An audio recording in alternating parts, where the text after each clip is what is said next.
So political parties have until tomorrow to make their last sales pitch to voters. Special votes will take place on Saturday and Sunday, with the rest of the country, as you know, voting on Monday, the 1st of November. In the lead up to Monday, we're examining what parties will be doing in the final hours before the election actually begins. Political analyst Tebogo Khaas joins us now via our video link. He's in Johannesburg with us this morning. Tebogo, it's great to have you with us on the program so early on a Friday morning. The last push, last-ditch effort to get those undecided voters to vote your way. How should these political parties, what should they be doing in these last moments?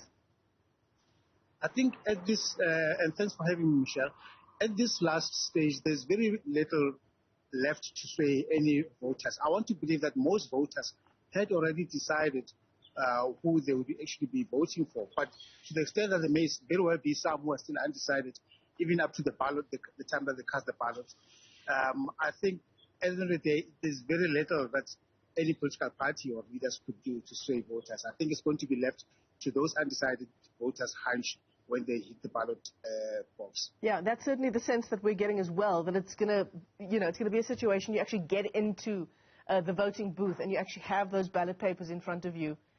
Many voters saying that that's how they're going to vote. They still don't know who they're going to be voting for.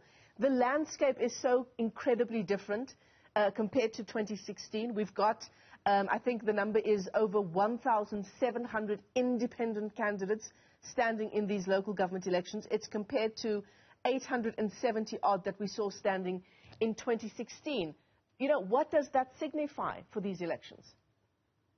What that could very well signify is that there's a lot of candidates who may have belonged to one political party or the other, who might have fallen out of favor with their political party or being disaffected with that party, who then opted to go and run as independents to try and make sure that they actually get to be either re-elected or elected in one way or the other as independents. And also credit must be given to the likes of Mmusi Maimane, who have galvanized the independent vote, independent candidates to stand as candidates as compared to the previous the local general election in 2017, I think, 2016. And one must just accept that the energy out there is that people seem to be energized or galvanized to go and cast their votes. And what a time to be doing so with the availability of independence. We will definitely give political parties a run for their money. Yeah. I mean, Mmusi Maimane himself, 5 years ago, was in a very, very different situation, campaigning as leader of the, at least I don't think he was leader at the time. One essay. Yes, but I mean, he was very much part of the Democratic Alliance at the time of the last local government elections.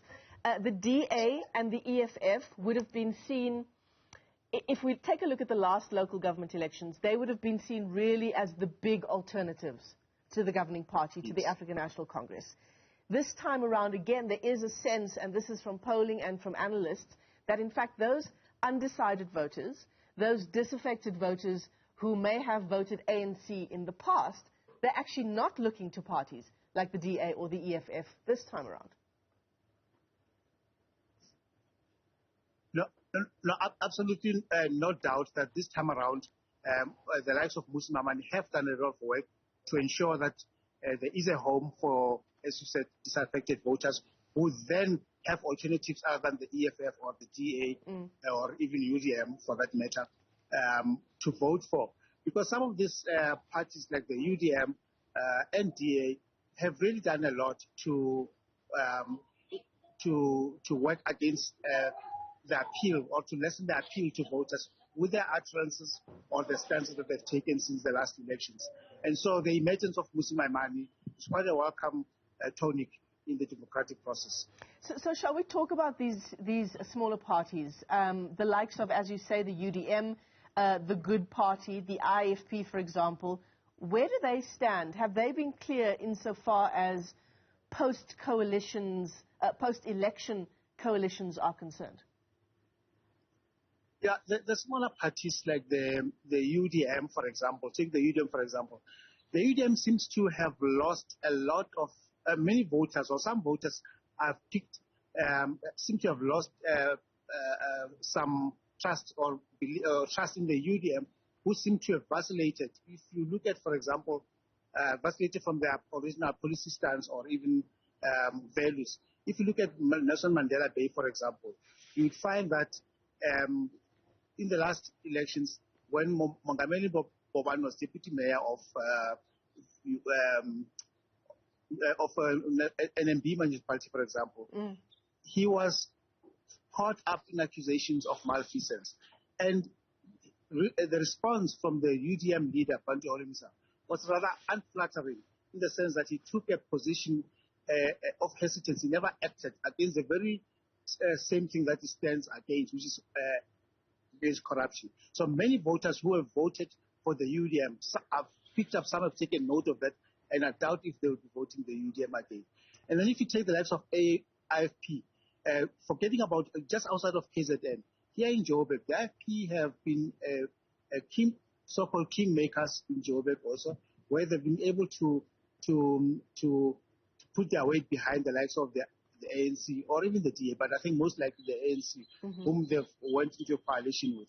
So I suspect that they will be able to marshal enough support to actually find themselves as possible coalition partners to the likes of the ANC or the DA not get enough or sufficient majority votes, especially in Johannesburg.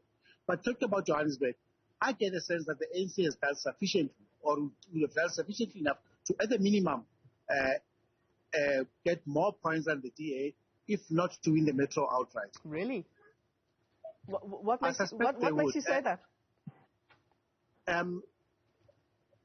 One point is if you see how the ANC have done much more door-to-door campaigning around Joburg this time around than they've ever done. And notwithstanding the fact that it was President Ramaphosa who led their charge, it was the ANC themselves who actually, I think, must have done a lot of door-to-door visibility. And I gain a sense that it will surprise many people, I suspect, but it might very well be. These are elections that get decided by everybody in the ballot paper, and anything goes. But that's a hunch, if I may say so, and not based on any anecdotal evidence, never mind cogent research. I mean, given that you've mentioned the President, ANC President Cyril Ramaphosa, you've mentioned the possibly successful door-to-door campaigning he's been doing himself in places like Johannesburg. I mean, these elections, in many respects, will be seen for the ANC as a referendum on the Ramaphosa administration. We've seen the likes of COVID-19 corruption. We've seen just this week and still today incredibly long rolling blackouts in terms of load shedding in the country. These will be big factors playing against the governing party. The timing couldn't have been more perfect for the opposition, because if you look at all those factors, forgetting about COVID, because that affects everybody else, and I think national government has done all it can to manage that. But the things like electricity blackouts will work against the incumbent, or should work against the incumbent. But also factor in what we call the Stockholm syndrome. It might feel well that most voters are so used to not expecting much from the ANC, or to expecting the disappointments that they've endured through blackouts, that they might. But a significant amount of voters I've picked is that they are disaffected by the ANC's lack of provision or action insofar as the electricity question is concerned.